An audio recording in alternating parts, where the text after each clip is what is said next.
Hey everybody, I'm Chris King, also known as CBBCK, and this is the Last Team Dancing podcast, a podcast that I'm starting, and we'll get into some of the details later on in the podcast after I'm done talking about what you guys want to hear. The UCONN Huskies get their first quad one win of the season over the Baylor Bears 76-72. We'll talk about some stuff, some things I have in mind for this podcast because college basketball is a great sport. Grew up in Dayton, Ohio, a city where college basketball is the only thing we have, and I wanted to shed some light on not just the Dayton Flyers, but also just college basketball in general, because I think this is a great sport that we have here, and a great year. It started off crazy, some crazy upsets, some crazy surprises, and one of the bigger surprises of this 2024-25 season is the UConn Huskies. The UConn Huskies moved to 6-3 with a win over the Baylor Bears in Storrs, 76-72. They got some key contributions across the board. And listen, UConn grew up last night. Or whenever you're watching it, UConn grew up against Baylor. Liam McNeely played like an All-American. And that's what they needed. But first, we got to understand how they got to this point, how they've dropped all the way from number 2 in the country to number 25. And mind you, they shouldn't have been ranked. But a win versus number 15 team in the nation, the Baylor Bears, at home, that'll probably get you at least a couple spots up in that top 25. But let's talk about Maui real quick. So, the UConn Huskies lose to Memphis in overtime. A crazy game, by the way. Dan Hurley gets a technical foul, and pretty much when you factor in the points towards the end of the game, they probably win that game. Solo ball hits a three to send it to overtime, but ultimately the Huskies did not have enough. Shout out to Memphis. Shout out to Penny Hardaway. They end up going to the championship game and losing to Auburn, but they've got some good contributions from Tyrese Hunter. They've been good. Their guard play has been good, and they got the best of UConn. And then Dan Hurley kind of acts up. He goes in the press conference and goes, oh, well, that's just a normal rebound from Liam McNeely, and so that's why I lashed out. Okay, Dan. Anyway, the next day you go and turn around and you lose to Colorado, a terrible Colorado team, a team that is not a good loss. It's a bad loss, point blank, period. Because then they turn around and get blown out by Iowa State, who's a good team. And then day 3, I don't get this excuse. They say that, okay, well, UConn they were ready to get the hell out of Maui. And you lose to Dayton by 18. No, I think Dayton just outplayed them. I think they outcoached them. I think Anthony Grant had his guys ready to play. Dayton had suffered 2 close losses to UNC and Iowa State, and then it was just their time to get a win. Liam McNeely goes 0 from the field. Alex Caravan was really the only guy, him and Hassan Diarra, who played well in that game. But this is a different UConn team. You are thrusting guys into roles that they did not play on these national championship teams, and rightfully so. I mean, when you lose Donovan Clingan, when you lose Adama Sanogo, when you lose Stephon Castle, when you lose Tristan Newton, there's going to be some uncomfortability in there. People are going to be uncomfortable. Hassan Diarra has to step up and be a point guard when he was a role player. But that's what makes you a great coach. That's what makes you a great team. That's what makes you number 2 in the country. That's what made you a team that was able to repeat back-to-back, and now they're talking about a three-peat. So, listen, I get it. I get it. It's 3 games in 3 days, but there's also 3 games in 3 days for the other squads that you played. There's 3 games in 3 days for Dayton. Dayton lost 2 heartbreakers, probably 2 more, even more heartbreakers than you lost at UConn, because you should have beat Colorado and you really should have beat Memphis. But Dayton had these guys toe-to-toe. They had these guys on the ropes in UNC and Iowa State. So, yeah, but that's enough about Maui. So you turn around, you beat Maryland Eastern Shore at home. That's a game that you're supposed to win, a game that maybe gets you back on track. And all eyes were on you for this Baylor matchup. And like I said, UConn grew up. They grew up.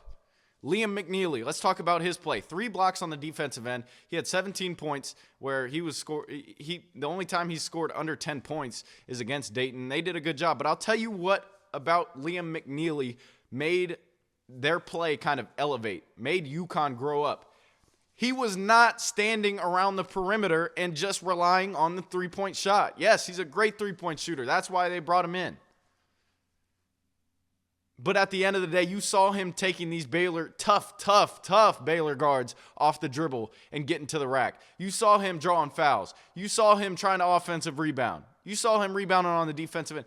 That is what you sign up for when you get an All-American. It's not standing around the perimeter and waiting on, you to get open and then just missing shots. You can't be too dependent on the three.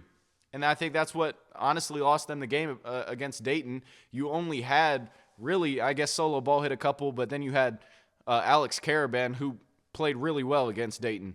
But they shut him down in the second half, and Dayton was able to run with it. The difference in the game, I thought, against UConn and Baylor and then UConn and Dayton is that Liam McNeely did it all. He showed that he was a top 20 recruit, top 10 recruit in the country. And that's what you need from a young guy. You need him to grow up. You need him to realize that, hey, this is why I'm at UConn. I can do everything on the court, not just shoot the basketball. They didn't have Alex Caravan, but listen, you watch that game, you saw Alex Caravan kind of coaching from the sideline. It was crazy. He's basically another assistant coach out there for UConn. So I think, UConn was really forced to play well without Alex Caravan and thrust these guys into different roles. Look, Aiden Mahaney played terrible in Maui. He basically played himself into a lesser role in Maui. He got 6 minutes versus Colorado, 8 minutes versus versus Dayton, I'm sorry. But a key moment in this game, there is 11:28 left in the first half. UConn is down 19-10. Aiden Mahaney gets an assist on a Jaden Ross dunk, and then he hits 2 threes, and it's 21-18. That's what you brought him in here for, too. You can't have him be on the court and just – he lacked confidence in Maui. He was getting attacked. He was getting abused by these Dayton guards, by some of the Memphis guards and some of the Colorado guards. They were shooting the ball well. And so for him to finally, I feel like, get comfortable in Danny Hurley's offense and not hesitate. Look, those threes he took – He had some space, but that was also a part of him creating that space, right? What he showed at St. Mary's is being the guy, right? And so for him to have the ball in his hands and really knock down good shots and important shots in a stretch after coming off the bench, after maybe feeling like your confidence was shot, that was huge for UConn. So he gets them back in the game. Obviously, we'll talk about this too. Baylor did not have VJ Edgecombe, the top freshman from the Bahamas. He did not play in this game. Jeremy Roach, the $2 million man for Baylor, goes down with a concussion. But that's just that's how it goes in college basketball. Sometimes you're not fortunate, and UConn was able to take advantage of it. But you want to talk about injuries? Well, Alex Caravan, who's probably been UConn's best player, was out as well. So this was an evenly matched game to me. Let's talk about the bigs. Terrace Reed and Samson Johnson. They also grew up. They looked like capable bigs. When you have a team that has had such dominant bigs for the past couple years that have led you to national titles, you cannot have that drop-off that we saw in Maui. You just cannot have that. Terrace Reed comes from Michigan. Samson Johnson elevates his game and has to play a bigger role than he had in past years. And they looked capable against Baylor. Where I think the UConn and Dayton game had some similarities with UConn and Baylor is that Zedke is an undersized big, one. Oh, yeah, who does Baylor have? Norchad Omier. Norchad Omier is a smaller big as well. And for me, what I think was their problem against Zedke and Dayton, they let him get behind them way too much. They stayed in front of Norchad Omier. He had 14 points, but, I mean, he's probably their go-to option anyway. When you lose Jeremy Roach. So I thought that Samson Johnson and Terrace Reed, offensively and defensively, they played about as good as you can versus a top 15 team. And I only expect that confidence to go up and to grow with those two bigs. Because they're great. These kids are tremendous athletes. They have incredible size. But they just didn't play with that fight. I think Dayton's bigs took the fight to them. And we saw that with the rebounding battle versus Dayton. Dayton out-rebounded UConn by 16. In this game, UConn gets out-rebounded by 1, 30-29. And so the rebounding battle, I think, went UConn's way a lot more than it did versus Dayton. And that's a credit to Terrace Reed and Samson Johnson. What do I still need to see for UConn to build on this, right? They're 6-3 with I would say probably one bad loss, but the Memphis and Dayton losses, they might end up as quad one losses anyway. So to even that quad one record out, or maybe have a winning record versus quad one teams, because you've got Texas and you've got Gonzaga coming up. What do I need to see? I need to see better play from Hassan Diarra. Hassan Diarra, I felt like the Dayton's guards, I felt like they took it to him a little bit.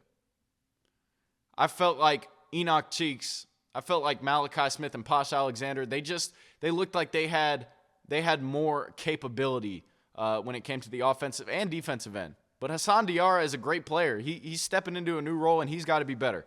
They need more communication on defense, less lapses. Saw a little bit of it against Baylor, where there's a screen at the top. They screen the ball screen, and then now the big leaks out, and maybe he gets a wide open dunk. Or maybe nobody. Like, this is the problem with such a new team and trying to get adjusted and not playing anybody for the first, 20 days of the season and then going to Maui and getting your butt kicked, is they needed to figure out some of these defensive lapses, and it took for Maui for them to find out what the problem was. And so I need better communication on defense and less lapses. I feel like there's too many easy buckets in the Dayton game, too many straight line drives. They're getting beat. And Baylor's guards are good. Dayton's guards are good. Memphis's guards are good. But you just can't have these straight line drives, because then it ultimately results into foul trouble and more. But I did think the intensity was there. And maybe that is because they were back at Storrs, back at home at UCONN, because the energy was good. But all in all, man, I do think that this UConn team could prove me right in saying that they're back. I think they're back.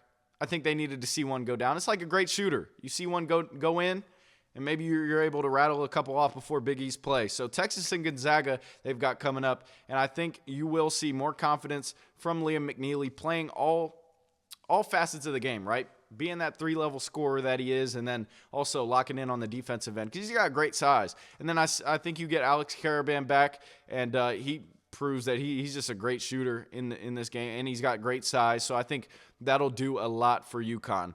But yeah, man, I think that's it for me. UConn goes to 6-3. They will probably stay in the AP top 25, especially if they're able to defeat Texas and Gonzaga. So I think Danny Hurley's kind of figured it out a little bit. And then lastly, I'll just wrap up with saying, look, I love college basketball, and I want this to be a real thing where I'm talking about some of these teams, some of your favorite teams, reacting to some highlights, not just doing just these little segments about certain teams. I want to eventually, do some bigger shows and do some reaction videos to some highlights, because it's hard to keep up, man. It's hard to keep up 354 Division I basketball teams, and I'm not always going to be able to watch every game, but if I can react to some of your favorite teams, some of the better games across college basketball, and give my thoughts, I will do that. So, signing off for the Last Team Dancing podcast. Hope you stay with me. Subscribe, share, tell a friend to tell a friend. I'm Chris King. UConn is back.